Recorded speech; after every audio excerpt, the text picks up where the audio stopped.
Hey, I'm back again in a short amount of time. Um, so today I want to talk about an augury or an omen. If you're not familiar with the term augury, it's basically an omen. It's a phenomena, in the world, in the external world, that it has its own meaning, but then it's a signal that for things to come or for things that are going on. So it's sort of like it has its own meaning on its own. But then it's a portent. And the whole idea, if you've read about like holographic theory, the universe is holographic. Every part of the universe, every thing, every being in nature contains the whole. So that's the idea with omens and auguries. So I want to talk about this bridge, this Francis Scott Key Bridge in Baltimore. So everything in the world right now has been poorly maintained. I call the years from 1945 to 2020, I call that the World War II party. So especially in Western society, especially US, Canada, Western Europe, people, especially the older generation of baby boom, people have been very high on this narrative that the world was threatened by Nazi Germany and the Soviet Union could barely handle him, and then America stepped in and saved the day. So, especially older Americans have been very high on that whole fucking narrative that, America supposedly saved the world from the Third Reich and from, the Japanese Empire simultaneously. And it was really the Nazis who won World War II. They got the worst of them got to have new homes here in America, some in Canada, some in Britain, a lot in Ukraine, oddly enough. But it's like it's like how the Canadian Parliament gave a standing ovation to a Ukrainian veteran who fought against the Soviets during World War II. Well, to be a Ukrainian veteran that fought against the Soviets during World War II, you have to be a Nazi or a Nazi sympathizer. And this like 97, 95-year-old man, whatever the hell he was, that the Canadian Parliament gave a standing ovation to, he was an SS veteran because the SS, raised, I think, 2 divisions inside Ukraine. There's a shitload of Nazi sympathizers. So anyway, the point is, especially the baby boom generation, but even, Gen X's, millennials, even some of them are totally drunk on the whole, World War II victory narrative. So we had this World War II party. So it's like people, in the last 75 years, 1945 through 2020, people were just fucking getting wasted and just being good consumers, just buying shit and, trying to look pretty as possible. And that was really the only meaning in life. It's like everything else was like just an accessory to that. People's politics, people's church membership. It was just about looking pretty as possible. And that's all we really had to care about. So, and there are millions of Americans since the 60s. They've been fucking drunk, high, and stoned for 55, 60 years. So that's not how you build a strong, prosperous country. So, we're seeing it all unravel. So, yeah, this I originally thought I saw in some news outlet that this well, okay, let me rewind. So if you're not familiar with the story, a container ship, a big giant fuck off cargo ship hit a bridge abutment of the Francis Scott Key Bridge. Francis Scott Key Bridge, it's in Maryland. So it goes from like Glen Burnie, Maryland to over to Dundalk. So it basically crosses the mouth of the Patapsco River. So this is the entrance into the harbor of Baltimore. So there are 3 bridges immediately around Baltimore. Three major bridges. You've got an I-95 bridge. I think you've got the 895 tunnel. And then, so I-95 is a major north-south road to the east coast of the United States, connects a bunch of big cities. 895 is like, that's how you can skirt around Baltimore City. You don't have to go right through it. So I-95, Interstate 95 goes right through center of Baltimore. 895 goes around it, but it's pretty close. But then 695, I-695 is like the beltway that makes a circle around Baltimore. So this Francis Scott Key Bridge, it's like to the southeast of Baltimore. So it's 695, the beltway, which allows you to avoid Baltimore City. Goes over, or went over the Francis Scott Key Bridge. So at 1:45 this morning, so Tuesday, March 26, 2024, a giant, big fuck off cargo ship hit the bridge abutment, and most of the bridge collapsed. Like it hit one of the center abutments, so the two big center spans went down. So the bridge is inoperable. I think some construction workers who were working on it are still missing. I mean, the water's cold in Maryland, this time of year, so they're probably not around it. They probably died, which is unfortunate. Now, there, especially among the truther movement, there's all these like conspiracy theories winding into motion at this point, and it's like, oh, it was a 9/11 planned by China, and they hit the bridge, and blah blah blah. Well, going back to the World War II party in the Western world and the lack of maintenance, ships and planes aren't maintained. It's like airlines are having problems. Airlines can't fucking pressurize correctly anymore, and these planes have to drop from 30,000 feet down to like 10,000 where you can breathe the air, because they can't pressurize a fucking plane, an airliner, correctly anymore. We've been doing that for 80 years. So yeah, pressurizing airplanes is not a new technology. So the roads, the bridges haven't been maintained, the buildings haven't been maintained, and the airplanes and the ships haven't been maintained. And I think, what was it? Was it in shit, I think it was in the Bahamas or Panama. So this ship that hit the bridge was inspected back in like 2017, and it was found to have some structural and some systematic problems.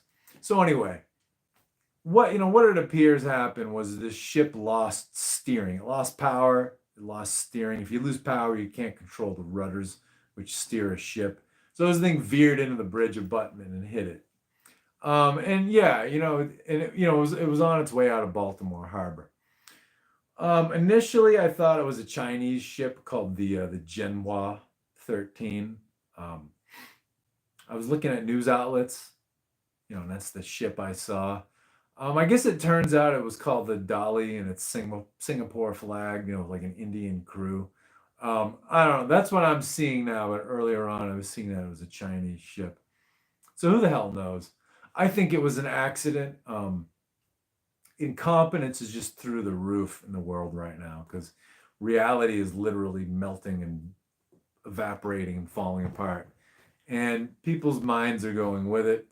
And this happened at 1:45 this morning, so it happened 24 hours almost to the minute after the lunar eclipse full moon. So it's like, and we're in between eclipses. We're between a lunar and a solar right now. So yeah, people are just kind of losing it. So getting down to the augury here. So yeah, I don't think this was some Chinese act of terrorism. It's like they don't have to do that to us, because they're already flooding the country with fentanyl and fucking sleeper agents through the southern border. They don't need to take the bridge down in Baltimore. So I think the significance here, it's an augury, it's an omen. So it's like the divine speaking through natural phenomenon, telling us what we can expect to come. So this is interesting. 1 year ago, it was last June, 10 months ago, a bridge, there was an I-95 bridge going through Philadelphia, just hour and a half, 2 hours north of Baltimore. a bridge that I-95, ran across, collapsed in Philadelphia, shut down I-95 for, I think it was a matter of months. It was a mess. They had to detour. So it's like, well, so what? America has these aging bridges. They're going to fall down. Yeah, definitely. But the interesting thing about Philadelphia and Baltimore is that they were early U.S. capitals, Philadelphia being the first. And then Baltimore and New York City were actually national capitals for a short while. And I think Annapolis, Maryland, too, before it was finally settled in Washington, D.C. at the beginning of the 1800s. So, yeah, you have bridges, you have these collapses in former U.S. capitals. You get problems with major highways. It's like you get commerce problems. You lose money. Deliveries run behind, businesses run behind. It hurts commerce. And this Francis Scott Key Bridge to get to Bethlehem Steel in Dundalk, Maryland, if you're coming from points south, the quickest way there is to cross that bridge. There's all kinds of businesses in there. So yeah, this just symbolically, it speaks to collapse in former U.S. capitals. So you've got that going on. Now, another thing, if you don't know who Francis Scott Key is, Francis Scott Key was a prominent American attorney in the late 1700s, early 1800s. He was a U.S. attorney in Washington, D.C. And he wrote the poem, The Star-Spangled Banner, that the U.S. national anthem was finally, it was musically arranged to, so they took this poem and they created a musical arrangement around it. So Francis Scott Key wrote the Star-Spangled Banner as he witnessed the Battle of Baltimore. So during the War of 1812. If you're not familiar with the War of 1812, it's often called America's Second War of Independence. So the first War of Independence, American Revolution, what was that, 1776 to 1783? Yeah, it was 7 years. And after the Constitution was drafted, the Bank of the United States, I think it was in 1791, Bank of the United States opened. So it was like a precursor to the U.S. Federal Reserve. Most Americans didn't want this. Alexander Hamilton did. I think he was like a British double agent, even though he was in the Continental Army and worked for George Washington during the Revolution. I think he was a double agent. He was the first Treasury Secretary. He was a huge fake news peddler. He started the New York Post so he could slander people anonymously. So anyway, after the Constitution was ratified in 1789, the Bank of the United States was officially opened. And it was owned by, the whole Bank of England, which is owned by the whole Rothschild banking dynasty. So the Bank of the United States opened in 1791. Then the charter to the Bank of the United States expired, and Congress did not want to renew the charter. They didn't want to have anything to do with it because it was predatory lending. It's one of the side effects when investment bankers talk about progress, they're just in progressivism. They talk about things that'll help like the little people, but their ultimate aim is not humanitarianism. It's all about debt. It's all about getting countries in debt. So to get a country in debt, it's easier to get people and politicians to go along with it if you say they're helping them. So that was basically the idea with the Bank of the United States and every central bank. So anyway, 1811, the charter expires. Congress won't renew it. So Congress, the U.S. government was threatened by this European banking empire, this Rothschild banking empire. And they said, if you don't get the bank opened again and, get the government in debt to it, we're going to fucking send the British Empire back. So that's what they did in 1812. the first actions of the war were up in the Great Lakes, the border between British Canada and between the United States, which was expanding westward. So the war started there. Eventually, Washington, D.C. was burned in, I think, 1813. And then so you get to 1814, you get to Francis Scott Key. So he's this U.S. attorney. He's this prominent attorney. He and a friend went to meet with British military senior leadership on board a British ship, which was anchored in the Patapsco, at the mouth of the Patapsco River, so outside the harbor of Baltimore. And they went there, they basically sailed a truce ship up to the British fleet. And they wanted to talk to the senior military leadership to get an American citizen released from imprisonment. Because as the British were retreating from Washington, D.C. after having, burned the city down, there were British soldiers who were looting the homes of Americans, and the Americans arrested some British soldiers, and then the British took revenge by arresting Americans who they felt were responsible for the arrest of these British soldiers who were looters. So a good friend of Francis Scott Key, he was an old man. He was being held as a prisoner on a British ship out, in the Patapsco River near Baltimore. So Francis Scott Key and another American met with, a British general and a British admiral, and they had dinner on the ship.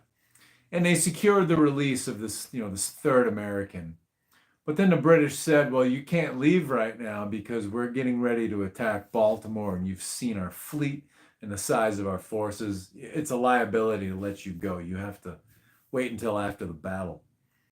So Francis Scott Key was just on this ship anchored in the Patapsco River near Baltimore Harbor as the British attacked Baltimore. So the poem he wrote, the Star-Spangled Banner, which became our national anthem, it was about the Battle of Baltimore. And the British fleet was just bombarding the shit out of Fort McHenry, which it's one of these old star forts, and all the Tartaria truthers, they think like star forts are like ancient alien technology that are like thousands of years old. And it's like, no, in those days, it was actually the best way to build a fort, because you can shoot people climbing the walls from the point of the star without having to expose yourself to enemy fire, like you would have to do in a square fort or a round fort. So anyway, look up star forts. You'll see this. So Fort McHenry was one of these star forts that guards the entrance to Baltimore Harbor. Well, the British shelled the shit out of it, through a day and a night, but they never surrendered. And, Baltimore didn't fall to the British. So the Star-Spangled Banner was about how this fort was just getting pounded with British artillery, and it never fell. The American flag was never lowered. So that's what the national anthem's about. It was about, American courage and endurance when you've got the world's biggest empire trying to steamroll you. So anyway, two bridge collapses. War of 1812. So Francis Scott Key witnessed this battle, wrote this poem during the War of 1812. Well, the 1812 connection.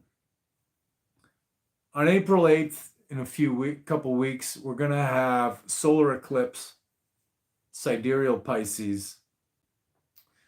And this is it's the Great American Eclipse. So this eclipse is going to cross over the October 2023 eclipse path. It's going to be a total eclipse here in America, running from Texas all the way up through Maine. It actually runs from the Marquess Islands in the, Southeast Pacific all the way up to the west coast of Ireland, but it cuts through the United States. So during that eclipse, if you're in the area where the sun is completely darkened, a comet will be visible. So let me see, it's the comet 12P, what is it, Pons, it's not Pons Harris, what the hell's the name of it? Can't remember the name of it. It's two names, Pons something or other. But people call it the Devil's Comet. Now, Pretty silly name.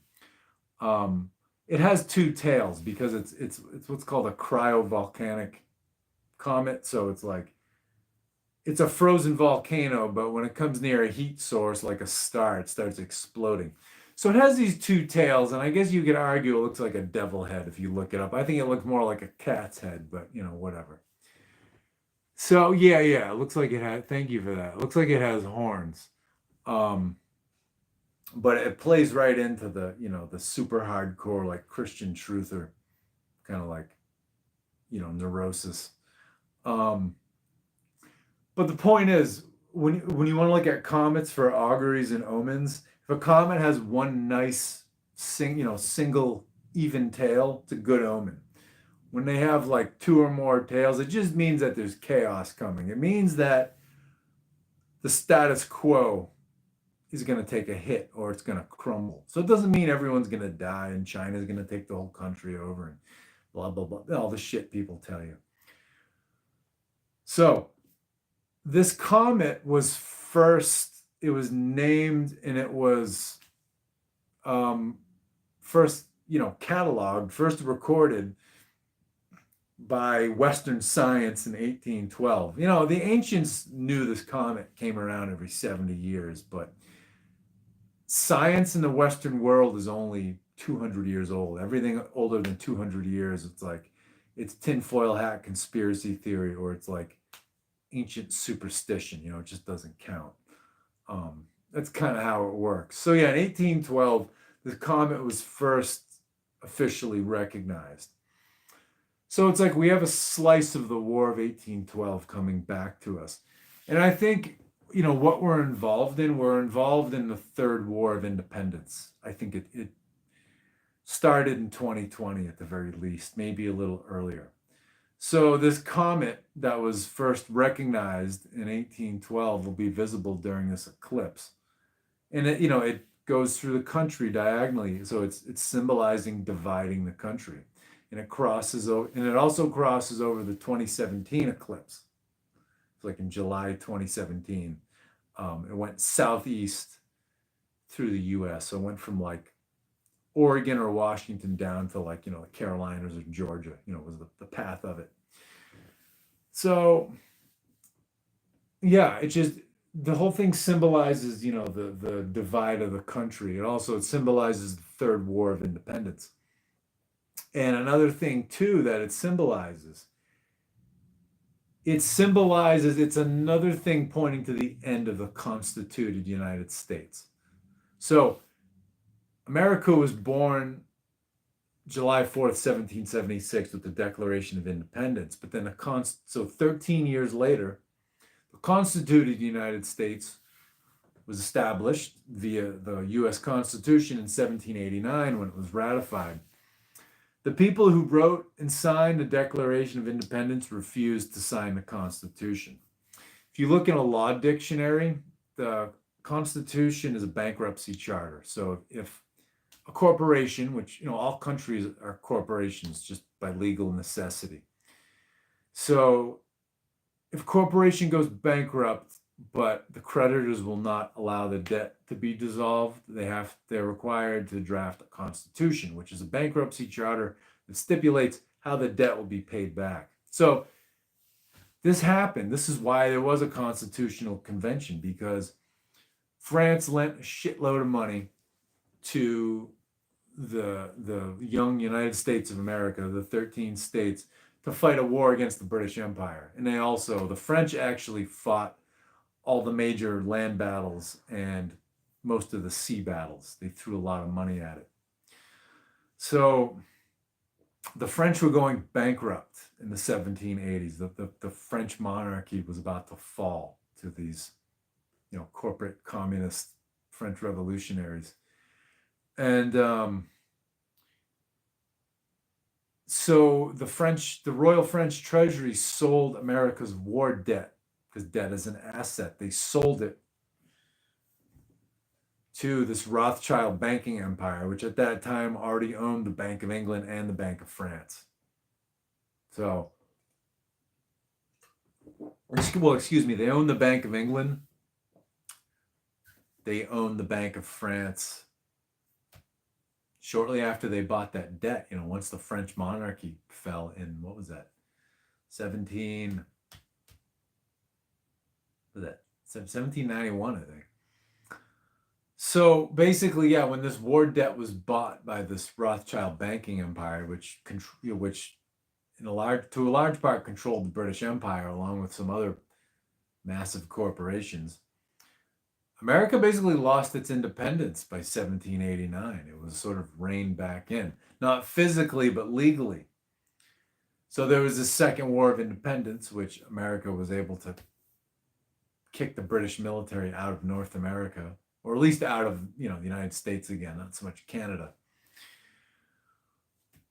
So it's all very interesting. So yeah, so the country's dividing, it's been divided, and we have this new war of independence.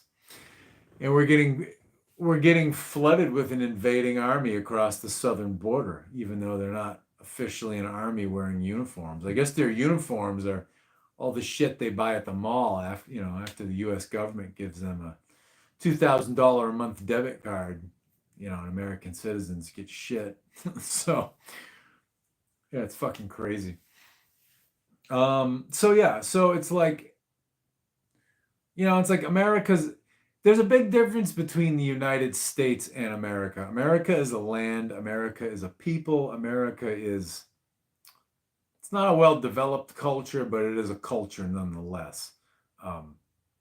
It's still trying to find its own identity. You can only do so much in 250 years.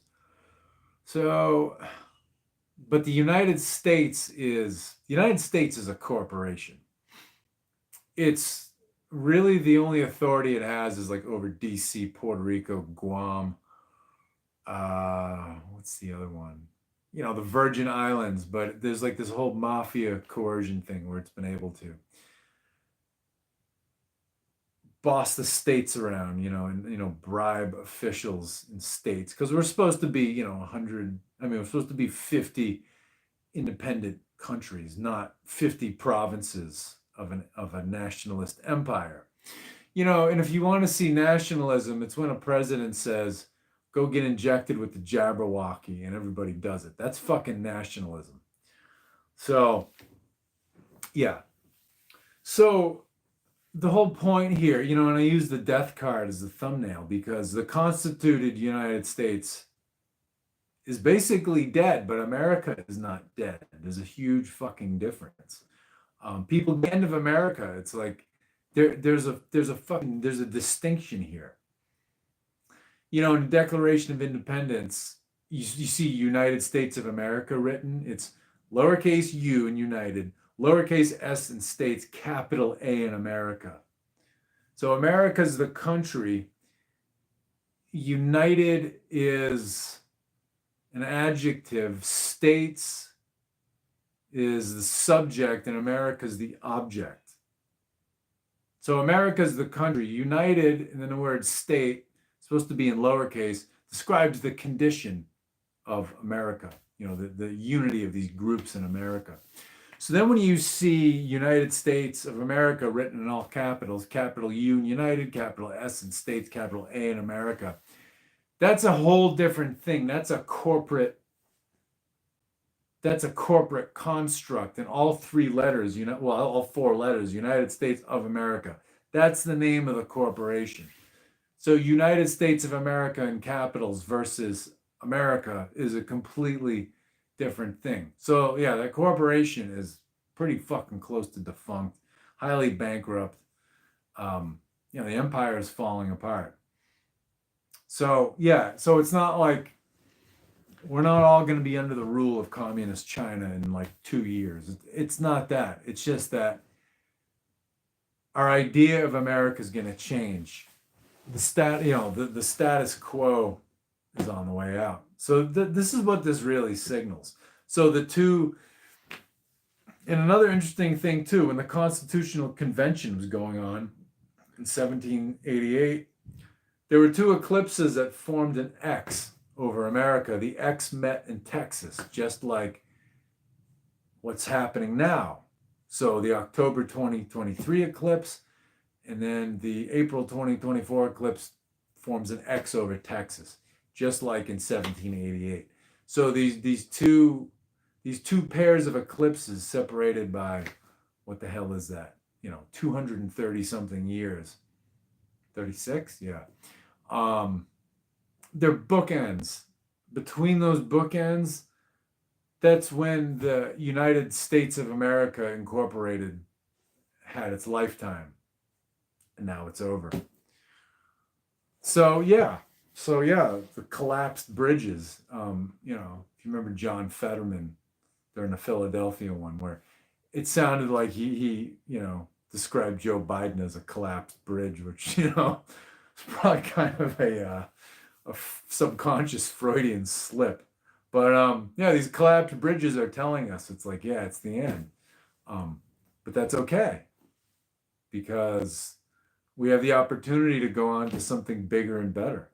I think you'll have a division between, the United States of woke and the United States of, I don't want to say perfect freedom, but more freedom leaning, because even during the Civil War, even when the Confederates were saying that they were pro freedom, well, they were fucking tyrants too. It's like, if you see that Matthew McConaughey movie, the was it The Free State of Jones? I think it was in Mississippi. There was a community, there was a swath of Mississippi that wanted to break away and have their own country, and the fucking Confederate Army went in there and whooped their asses and destroyed the place. So, even if the United States splits up, it's like, the pro-America part will still probably have a fucking IRS and, all kinds of, they'll still be up in your fucking business. They'll still have their version of political correctness, because it's like the little us versus them games that happen, the religion versus religion, non-religious versus religious, conservative versus liberal, Democrat versus Republican, all that fucking shit. They all have their own form of political correctness.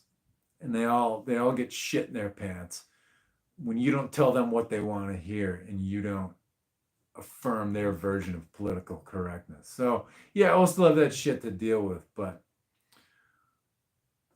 based on where you are, it's like you could be having very different experiences in the near future.